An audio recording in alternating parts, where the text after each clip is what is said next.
चित्तौड़ ने 120 दिनों से अधिक का एक लंबा घेरा झेला, जो अक्टूबर 1567 से फरवरी 1568 तक चला। मुगल सम्राट अकबर 23 अक्टूबर को किले के पास पहुंचे और अपना शाही शिविर स्थापित किया ताकि हमलावरों की बेहतर निगरानी और नेतृत्व कर सकें।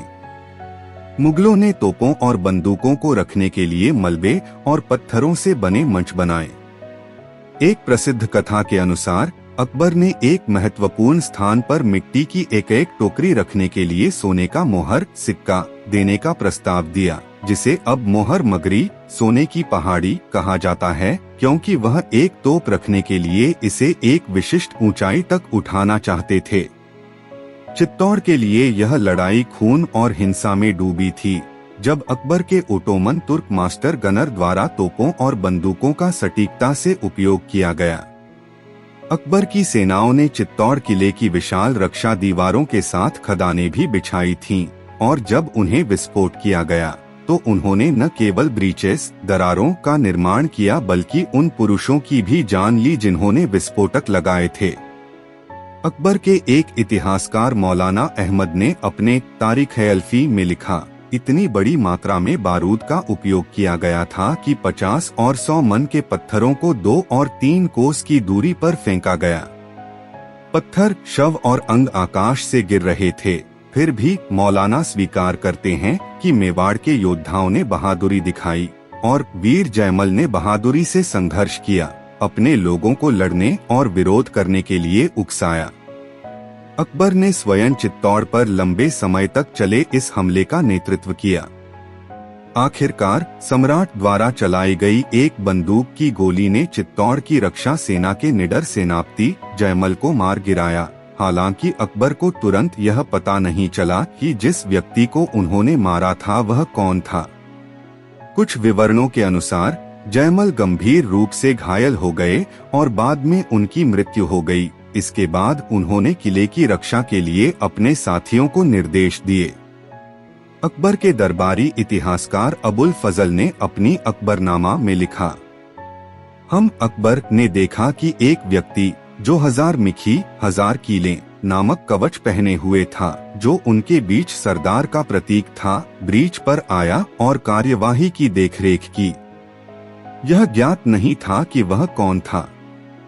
हमने अपनी विशेष बंदूकों में से एक संग्राम ली और उसे उस पर निशाना साधा, और वास्तव में उस सुबह जब विजय और प्रभुत्व की हवा बही, यह पता चला कि शाहनशाह की बंदूक जयमल तक पहुंची थी, जो किले का राज्यपाल था, और तुरंत ही उसने न केवल उसे बल्कि किले को भी नष्ट कर दिया था।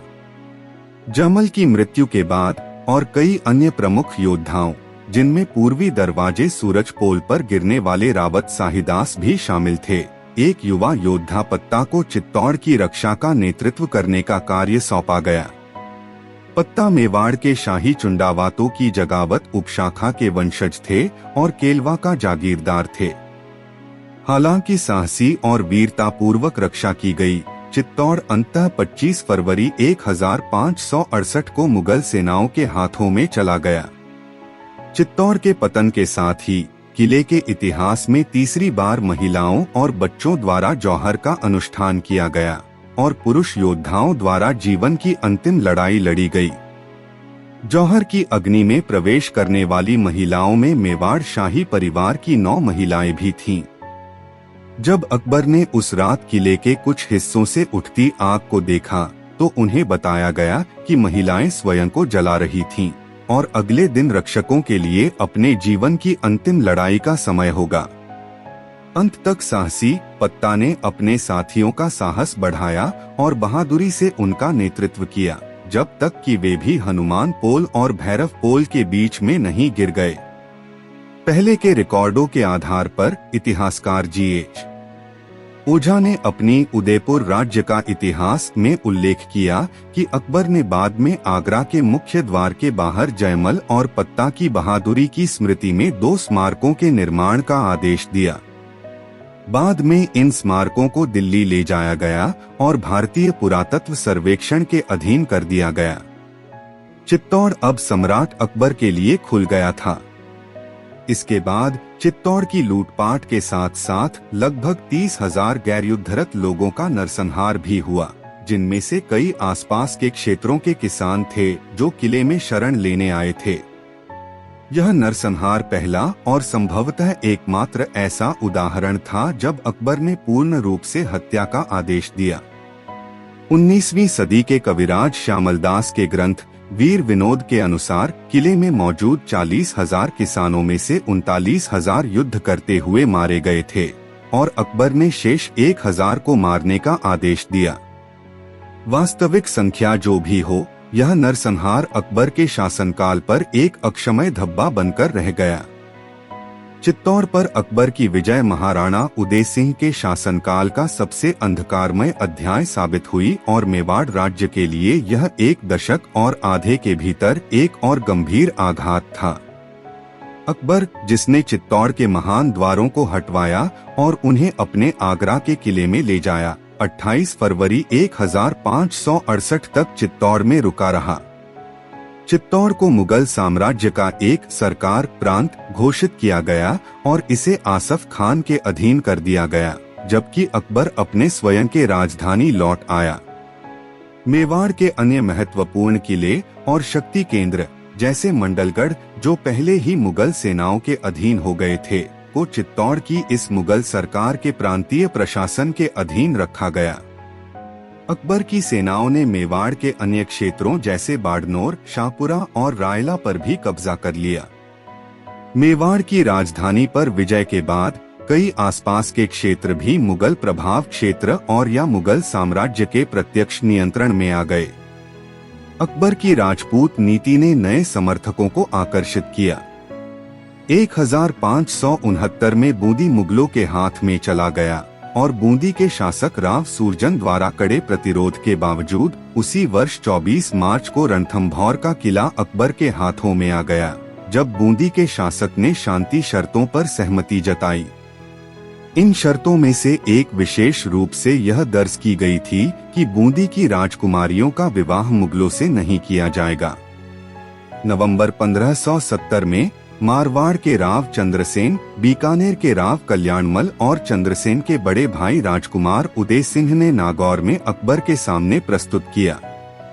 इनमें से बाद के दो ने अकबर की अधीनता स्वीकार कर ली, लेकिन चंद्रसेन, जो अपने प्रतिद्वंद्वी भाइयों की साजिशों से सतर्क था और अकबर की संप्रभुता को स्वीकार करने के लिए तैयार नहीं था, ने ऐसा नहीं किया और अकबर की शक्ति के खिलाफ अपने लंबे संघर्ष को जारी रखा। इसी दौरान अकबर ने बीकानेर और जैसलमेर के साथ वैवाहिक संबंध स्थापित किए और जैसलमेर के शासक ने अकबर के सामने आत्मसमर्पण कर दिया। 1572 में सिरोही के मैदान मुगल साम्राज्य में जोड़ दिए गए, जबकि शाही परिवार पहाड़ियों में चला गया। यद्यपि मुगलों ने चित्तौड़ और मेवाड़ के समतल और कृषि संपन्न मैदानी इलाकों पर कब्जा कर लिया था, साथ ही मेवाड़ के कुछ प्रमुख किलों पर भी अधिकार कर लिया था, फिर भी मेवाड़ का एक बड़ा हिस्सा महाराणा उदय सिंह के नियंत्रण में था। मुगलों के हाथ मेवाड़ का खजाना भी नहीं लगा। महाराणा उदय सिंह मेवाड़ के ऊंचे इलाकों की ओर अरावली पहाड़ियों की सुरक्षा में पीछे हट गए। मेवाड़ के शासक के लिए सौभाग्य की बात यह थी कि अरावली की पर्वत श्रृंखला, जिसकी औसत ऊंचाई समुद्र तल से 600 मीटर से अधिक है और शिखर 1000 मीटर से भी अधिक ऊंचाई वाले हैं, ने उदयपुर के उत्तर पश्चिम में अपनी सर्वोच्च ऊंचाई प्रदान की। यह ऊंचाई कुंभलगढ़ 1206 मीटर और गोगुंदा 1090 मीटर के किलों के बीच थी, जो पहले से ही उदय सिंह के पसंदीदा आश्रय स्थल थे। महाराणा उदय सिंह कुंभलगढ़, जिसे कुंभलमेर भी कहा जाता था, को बहुत अच्छी तरह जानते थे। उन्होंने अपने बचपन का कुछ हिस्सा इसी किले और इसके आसपास बिताया था, जहां किले के जैन गवर्नर असा शाह ने उनकी देखभाल की थी। चित्तौड़ की तरह कुंभलगढ़ को भी उनके पूर्वज राणा कुंभा ने फिर से बनवाया और मजबूत किया था। अरावली पर्वतमाला की एक पहाड़ी चोटी पर स्थित कुंभलगढ़ से अरावली की पूर्व, दक्षिण और पश्चिम दिशा में और मारवाड़ के रेगिस्तानी इलाके की उत्तर पश्चिम दिशा में स्पष्ट दृश्य दिखाई देते थे। 1460 ई का एक कुंभलगढ़ शिलालेख दर्शाता है कि कुंभा के मुख्य वास्तुकार मंडन ने 1448 ई में यहाँ काम शुरू किया था। यह किला राणा कुंभा की दूसरी और अधिक पसंदीदा राजधानी के रूप में कार्य करता था। कुंभलगढ़, गोगुंदा और मेवाड़ के कई किलों में जो अरावली पहाड़ियों की सुरक्षा में स्थित थे, कुछ समान विशेषताएं थीं और ये उदय सिंह और बाद में प्रताप के लिए बहुत उपयोगी साबित हुए। इन किलों के प्राकृतिक तत्व, जिनमें चट्टानें, पहाड़ियाँ और घने जंगल शामिल थे, का जानबूझकर उपयोग किया गया ताकि किले लगभग अभेद्य बने रहें। कुंभलगढ़ में चित्तौड़ की तरह कई स्तरों के किलेबंदी और बुर्ज, 7 मजबूत द्वार और ऊपरी क्षेत्रों तक जाने के लिए घुमावदार रास्ता मुख्य आवासीय क्षेत्र को अतिरिक्त सुरक्षा प्रदान करता था।